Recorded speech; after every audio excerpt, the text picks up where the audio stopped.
Hello, today I just thought I'd talk about insects, pests that invade our RV. We've had some trouble with insects, ants. We started out with ants, and we had a problem with cockroaches, which we've never had before when we lived in a house. At least I haven't. But we had some trouble with ants and cockroaches, which we've battled for a while. So if the longer you stay somewhere, the more chance you're going to have of having ants infiltrate your RV.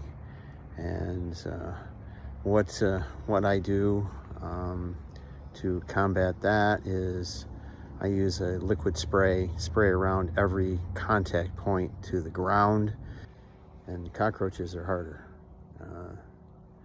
We've tried many different things.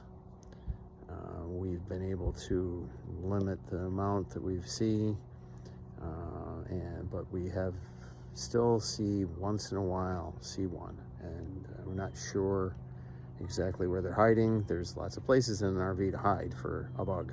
So we have traps all over, and that's really helped a lot.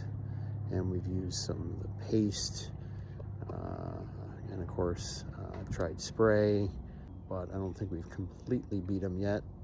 I'm not sure what more we can do, but they're very rare now that we see any. But ants, if you move, they're messed up because they can't find their nest again. So but anyway, I'll show you what we do, what we use right now. So we're using some bug spray that I use, and that's clean. At least it looks clean. We also have this diatomaceous earth, which is kind of a white powder. It's not less hazardous, I guess, but that's kind of messy. If you're doing a campsite, you would need to wash the ground where you use it after you're done. And again, we spray around the contact points with the ground. Anytime you have like a Starlink cable, I've seen ants crawling up the cables and crawling up different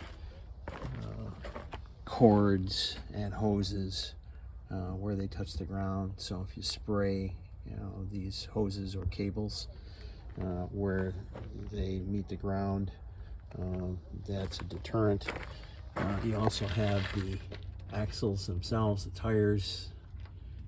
I spray kind of right behind the wheel around the axle, because if they have to go to the axle and to the spring in order to get up into the RV.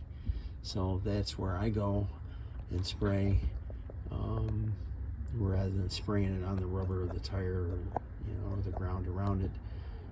I spray behind the axle, and they really can't go anywhere without crossing the barrier of the insecticide. Another spot that touches the ground, of course, is the stairs going up into your RV, and I've seen them crawling up the side of there. So I spray around the ground, the foot, and the metal coming down to the ground to try to alleviate whatever bugs crawling into the RV. Of course, the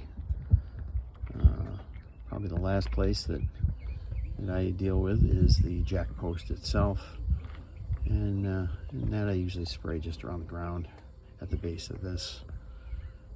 Try to stop it if it's stones or blacktop or concrete, and you can spray, I suppose, around the bottom of the post itself also. But in this case, I've got the sway bars coming down and setting there, so that would be another trail that they could run up.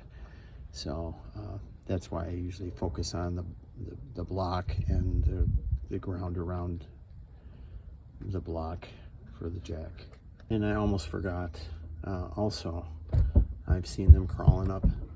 If you've got a septic hookup at the site, or if you're using a portable tank, which I'm not at this point, I've got the septic hookup, but if you've got the hose run into the portable tank to use that, they can climb up on the tank and walk up the hose and then go up into the RV through the piping.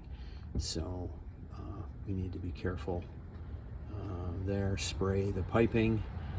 Usually spray the piping right up past the hose connection, so you have a barrier area that they'd have to pass in order to get into the RV. And anything that is touching the ground and leaning up against the RV, you have to take care of that also. All right, so that's what I have found in my 14 months of full-time travel as far as pests. I haven't had any mice or anything like that, at least at this point, and no raccoons or big animals, no bear. I don't know how I deal with them. A lot of spray to get rid of those. So, but anyway, if that helps you, I hope it does. You have a great day.